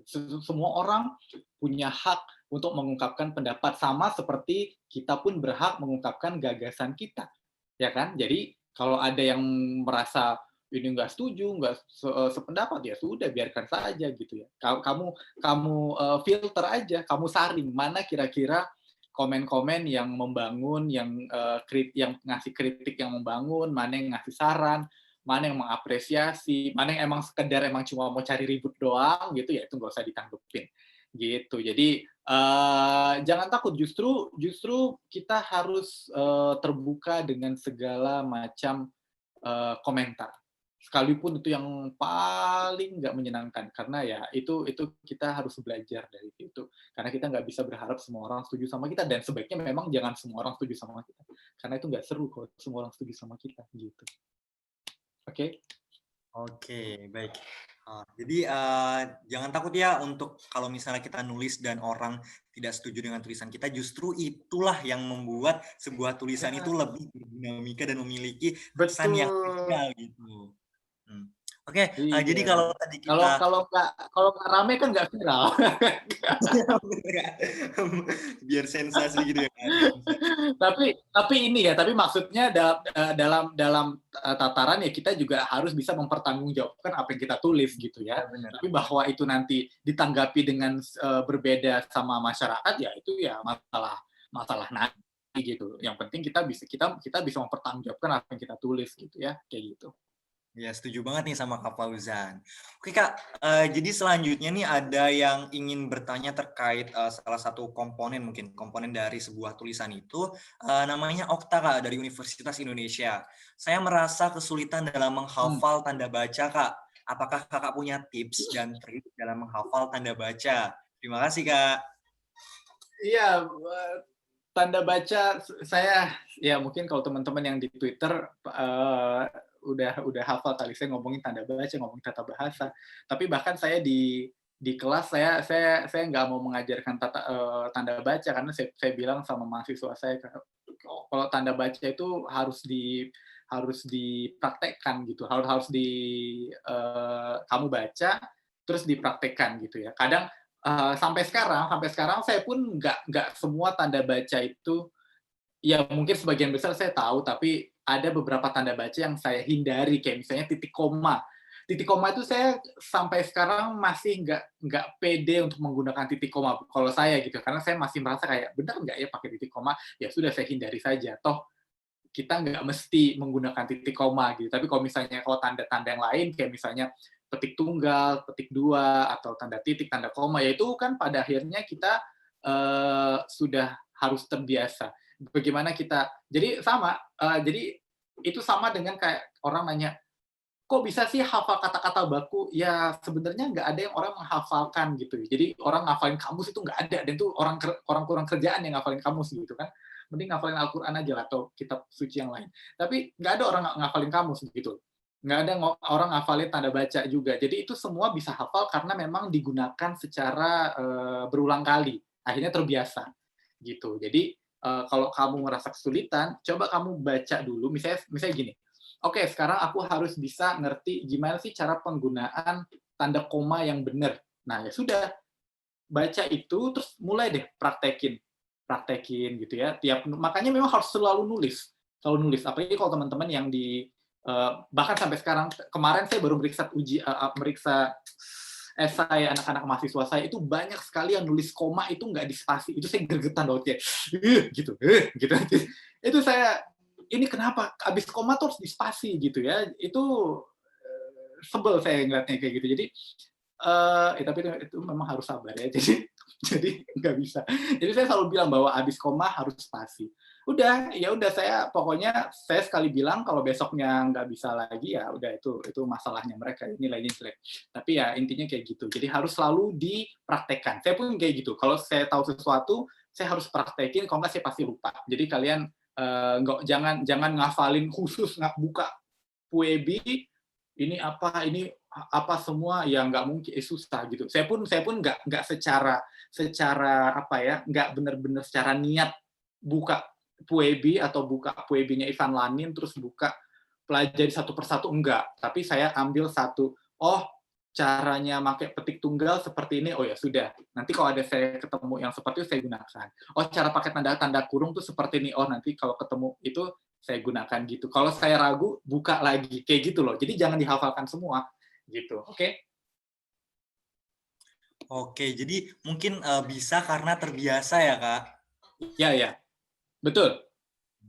Jadi harus selalu dipraktekkan, selalu dicoba, selalu dilatih berulang-ulang, sehingga nanti ketika kita sudah mahir, seenggaknya sudah tahu tentang celah-celahnya, kita bisa lancar ketika nanti menulis karya ilmiah atau critical writing. Nah, selanjutnya nih Kak, ada Restu Aris Alfiansyah dari Universitas Siliwangi. Mau bertanya Kak, dalam menulis isi sebuah tulisan agar lebih terstruktur, dan bagaimana agar tidak kesana kemari, karena saya cenderung berputar pada satu topik dalam membahas isinya, Kak. Mohon penjelasannya, Kak, gitu. Gini, saya kalau nulis itu saya selalu membayangkan saya itu lagi cerita. Saya misalnya cerita ke kamu gitu ya, saya mau cerita, itu kan kita kalau cerita secara alamiah sebetulnya, kita akan cerita tuh dari awal sampai akhir. Kita jarang sekali, ya ada beberapa orang suka lompat-lompat cerita, tapi biar gimana pun biasanya kita akan cerita dari awalnya gimana, klimaksnya seperti apa, terus penutupnya seperti apa, kayak gitu. Nah, coba bayangkan ketika kita cerita, ketika kita mau menulis sesuatu, bayangkan kita lagi mau cerita. Gimana caranya supaya orang itu bisa ngerti kalau kita nulisnya itu lompat-lompat gitu. Pasti kan kita harus secara kronologis dulu nih, secara kronologis. Dari apa, latar belakangnya apa, kenapa ini penting buat kamu dibahas, terus apa masalahnya dan segala macam, sampai akhirnya penutupnya seperti apa. Jadi sebenarnya seperti itu. Kecuali kalau emang kamu susah merangkai atau bikin strukturnya, mungkin kamu perlu bikin kayak ya semacam layout dulu, kayak paragraf pertama bahas apa, paragraf kedua bahas apa, tiga bahas apa, kayak gitu kan. Kalau saya orangnya nggak suka kayak gitu, jadi kayak saya senangnya langsung aja ngetik, ngalir aja gitu. Tapi beberapa orang mungkin butuh butuh panduan, butuh kayak paragraf pertama apa, kedua apa, ketiga, nggak apa-apa. Tiap orang gayanya beda-beda. Tapi yang jelas, gimana supaya ngalir terus, saya selalu berusaha seperti saya cerita gitu. Kalau saya cerita, kan saya nggak mungkin tiba-tiba dari pembuka terus langsung klimaksnya apa, terus nanti balik lagi ke awal lagi, balik lagi ke sini, jadi kan orang jadi bingung kan, kayak orang akan mikirnya, hah gimana gimana, gimana, nah kayak gitu. Kalau kayak orang udah naik gimana, itu berarti kita ngomongnya mungkin agak belibet, agak nggak jelas. Sama dalam tulisan pun seperti itu. Kalau kita baca, nah selalu baca lagi, baca ulang. Kalau kita sendiri baca kayak, maksudnya gimana ya? Gitu. Nah, itu berarti ada yang salah. Nah, jadi makanya harus cek lagi. Jadi nulis itu bukan cuma proses kita nulisnya aja, tapi kita juga harus baca ulang lagi. Udah enak belum sih? Gitu. Bayangkan kita sebagai pembaca, bayangkan sebagai kalau kita yang baca itu, kita ngerasa ribet nggak sih bahasanya? Aduh, ini bahasanya ribet banget. Atau tadi sebenarnya gue nulis apa sih gitu. Ya itu kalau udah kita berpikir kayak gitu berarti ada yang salah. Berarti mungkin logika penulisannya kurang tepat. Coba atur lagi, cari lagi mana yang kira-kira kalimatnya mana yang pas di mana. Pilih bahasanya mudah digunakan gitu. Oke, baik. Jadi karena kita udah 3 pertanyaan lagi, ternyata nggak kerasa ya teman-teman, udah banyak banget yang nanya dan waktunya juga berjalan semakin cepat gitu. Jadi kita akan lanjut nih untuk ke sesi 3. Nah, setelah tadi saya yang membacakan pertanyaan-pertanyaan teman-teman, sekarang saya mau coba minta nih teman-teman yang mengungkapkan atau menanyakan langsung kepada Kak Fauzan. Boleh ya panitia ya? Oke. Nah, kita bakal coba saya pilih Saudari Yulia Rahmawati dari Universitas Islam Syekh Yusuf Tangerang. Halo Yulia Rahmawati, boleh open mic? Baik, selamat malam semuanya. Selamat malam. Di sini saya mau nanya bagaimana tips dan trik menulis blogger dengan baik dan benar. Terima kasih. Nulis blog. Iya Kak, jadi bercita-cita nih Kak untuk menuangkan critical writing-nya dia dalam blog. Enggak, tadi pertanyaannya nulis blog aja ya? Gimana? Ya, oke, cara nulis blog. Oke, pertama untuk nulis blog itu harus konsisten. Kuncinya itu pasti harus konsisten. Kamu harus tulis, kamu harus punya jadwal kapan, ya kayak samalah kayak misalnya teman-teman yang aktif di Instagram atau di Twitter atau di Instagram gitu ya. Kadang kan dalam sebulan mungkin harus post berapa konten. Sama kalau kita ngeblog pun kayak gitu. Jadi kamu buat target. Semakin banyak kamu nulis, semakin terbiasa kamu ide itu bakal mengalir gitu aja. Misalnya dalam 1 bulan kamu targetkan 1 bulan itu 1 tulisan dulu, atau misalnya dua tulisan. Jadi satu konten per 2 minggu gitu kan. Tulisannya misalnya kamu mau bikin apa, tentang tema apa. Jadi kamu pasang target, misalnya paling nggak saya harus bisa bikin 600 kata atau 800 kata misalnya. Kayak gitu. Jadi dibuat targetnya. Jadi makin lama kita akan makin mudah untuk nulis panjang gitu. Semakin kita mudah menulis panjang, nanti kamu mungkin, aku nggak tahu kamu lagi kuliah atau SMA.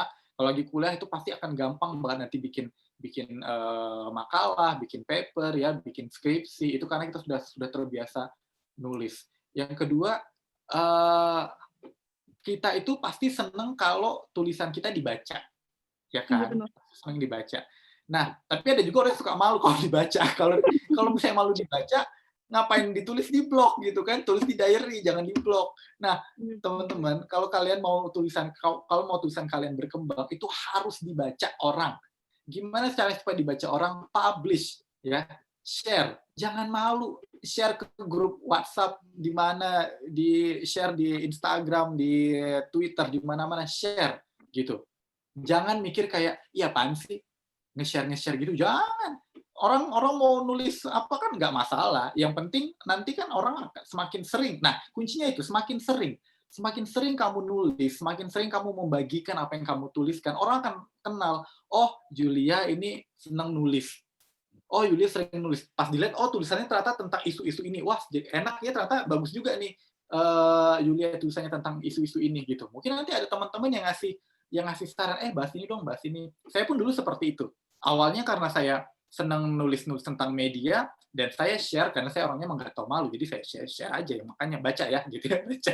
Nah, teman-teman akhirnya banyak yang bilang, Zan bahas ini dong, Zan kemarin ada topik ini, bahas ini dong, bahas ini dong. Jadi kayak gitu. Akhirnya ketika orang-orang sudah tahu bahwa kita punya kesenangan, minimal kesenangan ya, kesenangan di suatu topik tertentu, orang akan senang, bahas dong tentang masalah ini, bahas dong tentang masalah ini. Jadi intinya kayak gitu. Harus konsisten, buat jadwal, berapa kali harus dipublish dalam 1 bulan misalnya. Yang kedua, harus dipublikasikan, bagikan sama orang lain supaya orang lain baca. Gitu. Dan minta mereka supaya komen. Jangan komennya kayak, bagus gitu. Jangan kasih komen yang agak berkelas gitu, bilang komen kayak apa gitu yang gitu. Jadi kayak gitu ya. Baik, terima kasih. Iya, sama-sama. Oke, baik. Jadi sudah terjawab ya Yuliana Mawati terkait dengan pertanyaannya. Oke, jadi buat teman-teman yang bertanya di kolom chat dan belum sempat saya pilih, coba dong untuk dibuka kameranya, siapa tahu nanti berpotensi untuk saya bacakan terkait pertanyaan-pertanyaannya atau saya panggil untuk membacakan pertanyaannya. Baik, kita akan beralih nih kepada penanya kita yang kedua, ada Yohanes Ronald dari Pelabuhan Ratu. Halo Yohanes, bisa untuk open mic sekarang? Ya, halo Kak. Ya, halo. Hai Yohanes. Ya, saya mau nanya Kak, apakah boleh ketika kita ingin membuat esai ataupun buat critical writing dengan memberi unsur kata ataupun kalimat yang sedikit satir? Terus apa Kak Paulian juga punya tips, triks untuk menghindari kata atau kalimat yang berpotensi merugikan salah satu pihak ketika kita mau bikin esai ataupun critical writing? Ya, itu Kak. Terima kasih. Oke. Ini masalahnya kita sekarang itu, orang sekarang banyak suka baper ya. Kalau zaman sekarang tuh dikit-dikit baper, terus nanti dikit-dikit katanya pencemaran nama baik, terus dikaitkan sama UU ITE gitu ya. Ya itu agak susah juga orang zaman sekarang. Ya memang sebenarnya masalah satir itu nggak masalah gitu ya. Yang penting sebenarnya gini, kita harus tahu dulu kepada siapa target pembaca kita. Nah itu dia. Kita harus tahu siapa target pembaca kita. Kalau target pembaca kita bukan orang-orang yang paham dengan satir, itu bahaya. Gitu loh. Kalau tulisan yang kita buat menyangkut hal-hal yang sensitif gitu. Yang kalau dibaca, jadi kita juga harus bisa memprediksi gitu ya. Kita harus memprediksi. Jadi maksudnya kalau kamu mau bikin masalah dalam tanda petik, saya juga sering bikin masalah dalam tanda petik, tapi saya tahu itu siapa targetnya. Misalnya kalau saya mau agak-agak bandel-bandel dikit ya, saya tulis pakai bahasa Inggris misalnya. Karena saya tahu yang baca pasti dikit ya, maksudnya nggak banyak orang yang pakai, maksudnya orang-orang yang mau iseng-iseng pakai bahasa yang iseng-iseng baca pakai bahasa Inggris mungkin nggak terlalu banyak gitu. Jadi saya buatlah pakai bahasa Inggris. Nah, kalaupun misalnya saya mau iseng agak kasih tulisan-tulisan yang agak nyeleneh, yang mungkin agak nyentil seseorang gitu ya, ya saya publikasikan di medium yang berbeda. Karena banyak kan mediumnya. Maksudnya blog aja ada macam-macam, ada Blogspot, ada WordPress, ada Medium, ada macam-macam. Jadi beda platform. Nah, itu juga beda platform, audiensnya beda. Gitu. Ada Kompasiana, ya kan? Nah, beda-beda tuh. Kalau kamu ngepost di mana, kemungkinan yang baca orang-orangnya seperti apa, gitu loh. Nah, jadi kita harus tahu dulu. Tapi kalau misalnya dibilang boleh, nggak boleh aja, nggak masalah, nggak ada larangan. Tapi untuk menghindari kemungkinan nanti kita dapat masalah dalam tanda petik, ya kamu juga harus tahu siapa sih kira-kira profil pembaca kamu. Itu biasanya ketahuan dari di mana kita ngepost itu, pakai platform apa, gitu ya.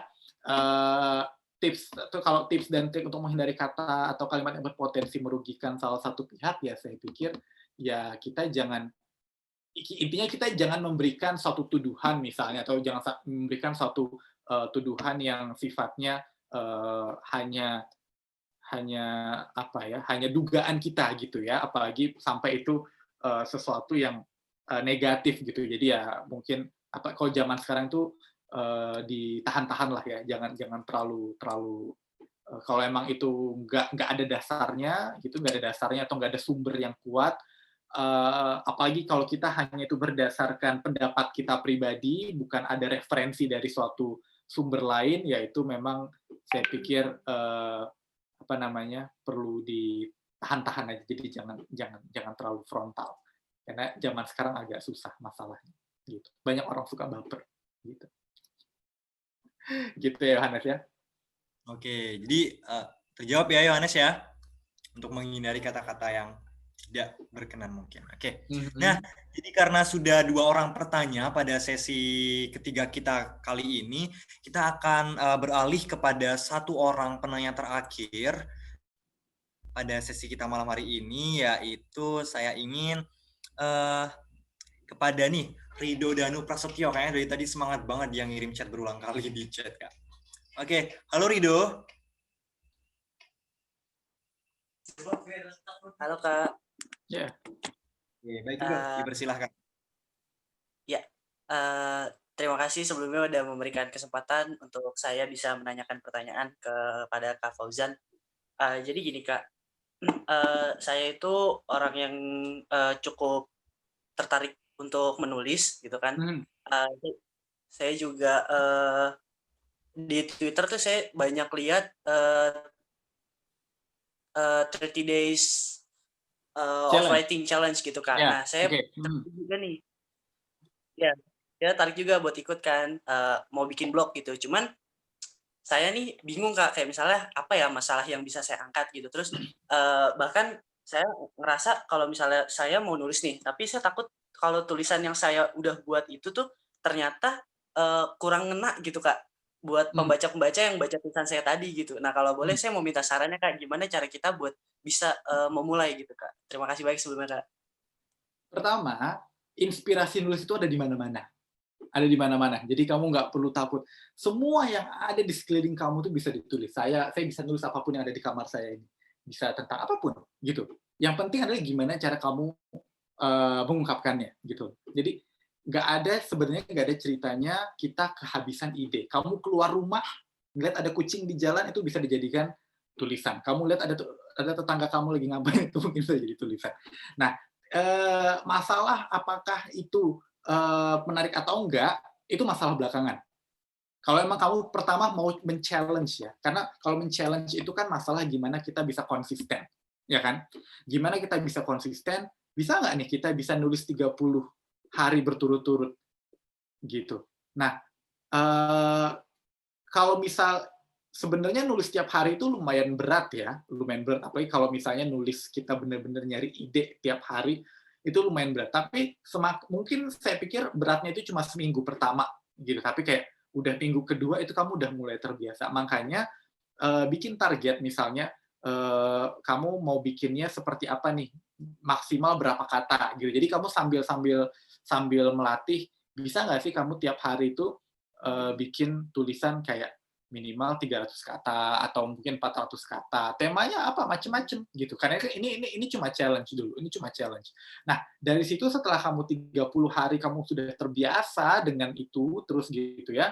Nanti kamu bisa coba kembangkan lagi. Jadi tergantung sekarang niat kamu apa. Kalau emang kamu cuma niatnya ingin menantang diri kamu sendiri buat gimana caranya supaya terbiasa nulis 30 hari tanpa bolong harus nulis, coba deh. Apapun bisa ditulis pasti. Tanpa memikirkan apakah orang suka dengan kontennya atau enggak. Nah, nanti setelah kamu sudah terbiasa nulis itu, nanti kamu akan dengan sendirinya inspirasi itu akan ada aja. Tapi itu tadi saya bilang, sebenarnya apapun bisa jadi inspirasi. Kamu lihat Kamu lihat di rumah, di keluarga ada siapa, lagi pada ngapain, kamu lihat sekarang lagi ada situasi apa. Yang paling mudah sebenarnya adalah baca media, baca koran, baca berita. Karena dengan kita baca berita, selalu ada aja yang bisa kita komentarin. Pasti. Selalu ada yang bisa komentarin. Gitu. Namanya kita manusia, kita kan pasti kan suka, kita punya pendapat pastinya.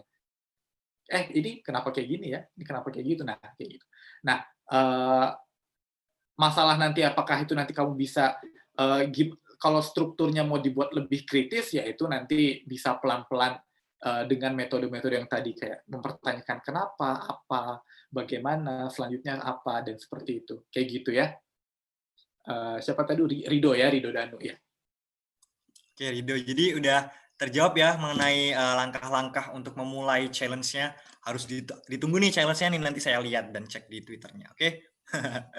Oke, baik. Jadi kayaknya mulai dari bisa kita lihat nih dari sesi kita pada malam hari ini udah mulai banyak yang termotivasi. Salah satunya tadi Rido yang udah ingin membulatkan tekad dengan bertanya kepada Kak Fauzan untuk memulai challenge-nya, dan teman-teman yang lainnya yang tentunya juga secara nggak langsung tersirat mungkin nanti bakal mengimplementasikan apa yang telah didapatkan. Oke, baik teman-teman, karena kita sudah melewati 3 sesi pertanyaan, dan atau mungkin teman-teman sekalian ada yang ingin masih ada yang ingin ditanyakan hingga membuat penasaran banget, mungkin boleh tuh nanti komen-komen di Twitternya Kak Fauzan atau di Instagramnya Kak Fauzan. Nanti siapa tahu di waktu luang Kak Fauzan ada waktu bisa membalasnya, ya nggak Kak?